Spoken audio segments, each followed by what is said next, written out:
नमस्कार। माध्यमिक शाला हेतु सत्र 2022-23 के लिए मासिक, अर्धवार्षिक, वार्षिक मूल्यांकन अभिलेख पत्रक आरएसके के निर्देश अनुसार हम किस प्रकार से तैयार करेंगे, आइए आज हम इस वीडियो के माध्यम से जानेंगे। तो देखिए, हमें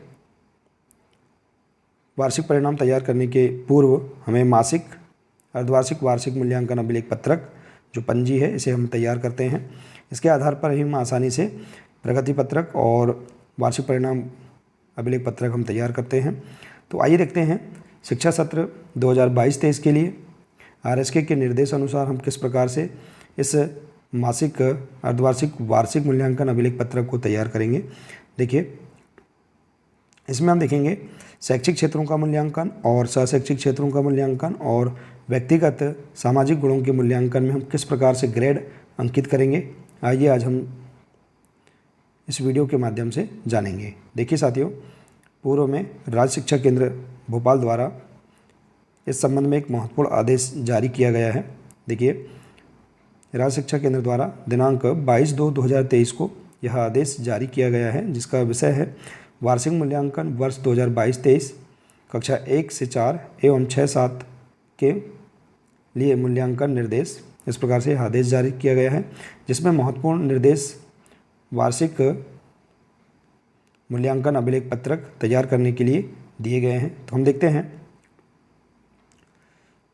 निर्देशों को हम देख लेते हैं। इसके आधार पर ही हम आसानी से यह पत्रक तैयार करेंगे। देखिए, इसमें दिया है परीक्षा फल का निर्धारण, कक्षा उन्नति एवं प्रगति पत्रक में ग्रेड भरना। इसमें महत्वपूर्ण निर्देश दिए गए हैं। इसके आधार पर ही हम आसानी से इसे तैयार कर सकते हैं। देखिए, दिया है शाला स्तर पर शिक्षकों द्वारा परीक्षा फल अभिलेख एवं प्रगति पत्रक में निम्नांकित प्रविष्टियाँ की जाए। देखिए, यहाँ पर जो परीक्षा फल अभिलेख पत्रक है इस आदेश के साथ संलग्न है, इसका प्रारूप दिया गया है। इसी प्रकार से प्रगति पत्रक का भी प्रारूप इसमें दिया गया है। तो इसमें देखिए किस प्रकार से हम प्रविष्टियाँ करेंगे, देख लेते हैं। देखिए, विद्यार्थियों के सहशैक्षिक क्षेत्रों एवं व्यक्तिगत सामाजिक गुणों के आधार पर माहवार ग्रेड अंकित की जाए, किंतु वार्षिक परिणाम तैयार करने में इसका भी अधिभार नहीं दिया जाए।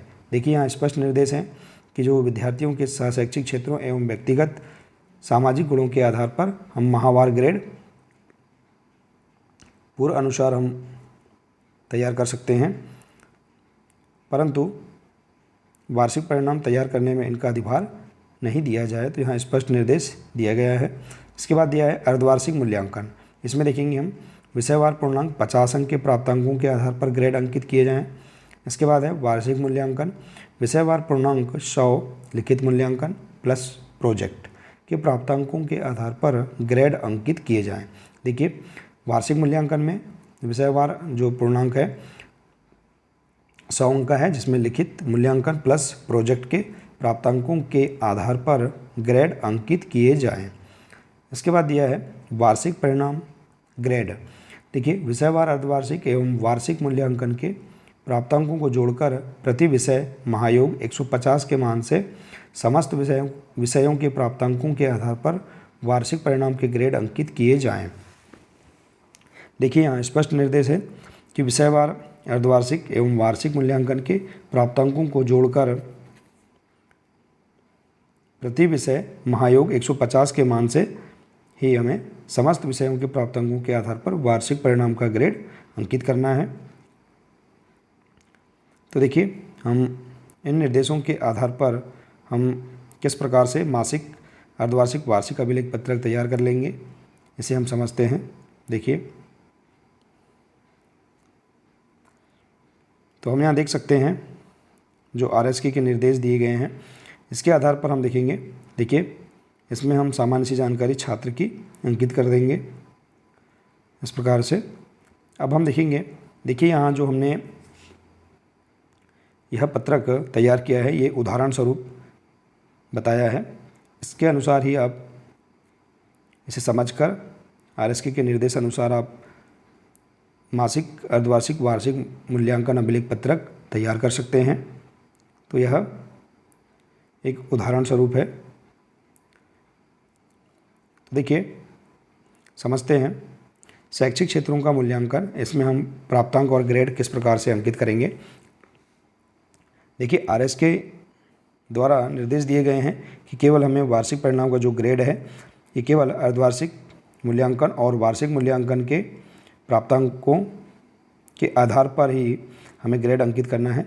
देखिए यहाँ पर जो माहवार जानकारी दी गई है इसमें हम यहाँ इसे रिक्त रख देंगे, इसमें कोई ग्रेड हमें नहीं देना है। केवल हमें अर्धवार्षिक जो मूल्यांकन है 50 अंक का, इसमें जो प्राप्तांक है प्रति विषय उसे हम प्राप्तांकों को यहाँ पर अंकित कर देंगे और उसके हम ग्रेड भी अंकित कर देंगे। इसके बाद हम देखेंगे अन्य जो माह है इसमें भी हम डैश कर देंगे। और वार्षिक मूल्यांकन में हम देखेंगे लिखित के अंक और प्रोजेक्ट के जो अंक हैं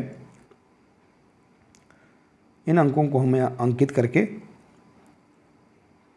इस प्रकार से हम यहाँ पर ग्रेड भी तैयार कर लेंगे। और इसके बाद हम देखेंगे वार्षिक परिणाम किस प्रकार से निकालेंगे। 50 अंक प्रति विषय के प्राप्तांक और वार्षिक मूल्यांकन के 100 अंक में से जो प्रति विषय के प्राप्तांक हैं इनको हम कुल टोटल करके कुल प्राप्तांक हम यहाँ इस प्रकार से अंकित कर देंगे।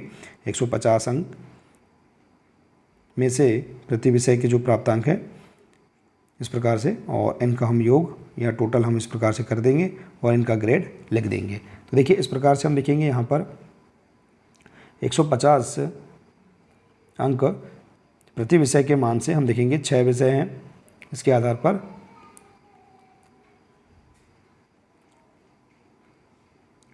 पर आप देख सकते हैं 6 विषय के लिए 900 अंक का जो पूर्णांक है, इसमें से जो प्राप्तांक जो अंक है इन्हें हम इस प्रकार से लिख देंगे। जैसे कि उदाहरण स्वरूप आप देख सकते हैं 900 में से यदि छात्र द्वारा 655 अंक प्राप्त किए गए हैं तो इन्हें हम इस प्रकार से लिख देंगे और इसका प्रतिशत निकालकर हम वार्षिक परिणाम का जो ग्रेड है इसे हम निकाल सकते हैं। तो इस प्रकार से हम वार्षिक परिणाम का ग्रेड तैयार कर लेंगे। तो इस प्रकार से हम शैक्षिक क्षेत्रों का जो मूल्यांकन है इसमें हम इस प्रकार से जानकारी हम अंकित कर देंगे। इसके बाद हम देखते हैं शैक्षिक क्षेत्रों का मूल्यांकन। तो देखिए इसमें हम ग्रेड किस प्रकार से भरेंगे। प्रत्येक माह के जो इसके जो कार्य क्षेत्र दिए गए हैं इसके आधार पर प्रत्येक माह का हम ग्रेड तैयार कर लेंगे। इसके आधार पर हम देखेंगे कुल जो ग्रेड है इसे हम निकाल लेंगे ओवरऑल ग्रेड। इस ओवरऑल ग्रेड को ही हम प्रगति पत्रक में अंकित करेंगे। तो इस प्रकार से हम प्रत्येक माह का ग्रेड निकाल सकते हैं और इसका ओवरऑल ग्रेड हम तैयार कर लेंगे। इसी प्रकार से देखिए व्यक्तिगत सामाजिक गुणों का जो मूल्यांकन है इसमें भी हम इसके प्रत्येक माह में जो इसके कार्यक्षेत्र दिए गए हैं इस कार्यक्षेत्रों के आधार पर हम प्रत्येक माह का जो ग्रेड है हम तैयार कर लेंगे और इसके आधार पर भी हम ओवरऑल ग्रेड इस प्रकार से हम निकाल सकते हैं। तो देखिए तो इस प्रकार से हम यहाँ पर केवल शैक्षिक क्षेत्रों का मूल्यांकन और व्यक्तिगत क्षेत्रों के मूल्यांकन में हम प्रत्येक माह के हम ग्रेड अंकित करके हम ओवरऑल ग्रेड निकाल सकते हैं। इसके बाद हम देखेंगे कुल शिक्षण दिवस। तो हम प्रत्येक माह के जो कुल शिक्षण दिवस हैं उन्हें हम अंकित कर देंगे। इसके बाद प्रत्येक माह में विद्यार्थी की जो उपस्थिति है उसे हम अंकित कर देंगे। इसके बाद हस्ताक्षर कक्षा अध्यापक के, इसके बाद है शिक्षक का अभिमत। तो देखिए जो हमने वार्षिक परिणाम का जो ग्रेड हमारे पास प्राप्त हुआ है उस ग्रेड को हम यहाँ पर अंकित कर देंगे। जैसे कि यदि छात्र द्वारा बी ग्रेड वार्षिक परिणाम में प्राप्त किया गया है तो उसके आधार पर हम यहाँ शिक्षक का अभिमत ग्रेड के आधार पर हम अंकित करेंगे। और इसके बाद उक्त विद्यार्थी को, जैसे कि यदि छात्र कक्षा 6 में है तो उसको अगली कक्षा में हम कक्षा उन्नति दी जाती है तो हम यहाँ पर उसकी अगली कक्षा अंकित कर देंगे। तो इस प्रकार से हम देख सकते हैं यहाँ पर ये जो मासिक, अर्धवार्षिक और वार्षिक मूल्यांकन अभिलेख पत्रक ये जो पंजी है इसे हम इस प्रकार से आरएसके के निर्देश अनुसार हम तैयार कर सकते हैं। देखिए यह पंजी हमें तैयार करने से जो वार्षिक मूल्यांकन जो अभिलेख पत्रक है उसे भरने में हमें आसानी होती है। तो हमें प्रगति पत्रक और वार्षिक मूल्यांकन अभिलेख पत्रक तैयार करने से पूर्व इस पंजी को हम तैयार कर लें। तो इस प्रकार से आप यहाँ पर माध्यमिक शाला और प्राथमिक शाला के लिए भी इसे तैयार कर सकते हैं। तो आशा है कि आपको यह जानकारी बहुत ही अच्छी लगी होगी। देखिए आप इसे आरएसके के निर्देश अनुसार ही अच्छे से समझकर आप तैयार कर लें, या आप अपने वरिष्ठ अधिकारियों से भी मार्गदर्शन प्राप्त करके भी इसे भर सकते हैं। तो आशा है कि आपको यह जानकारी बहुत अच्छी लगी होगी। साथियों, अगर जानकारी अच्छी लगी हो तो प्लीज़ इसे अधिक से अधिक शेयर करें, वीडियो को लाइक करें और इसी प्रकार की महत्वपूर्ण जानकारी प्राप्त करने के लिए आप हमारे इस चैनल से जुड़े रहिए। मिलते हैं इसी प्रकार से अगले नए वीडियो के साथ। नमस्कार।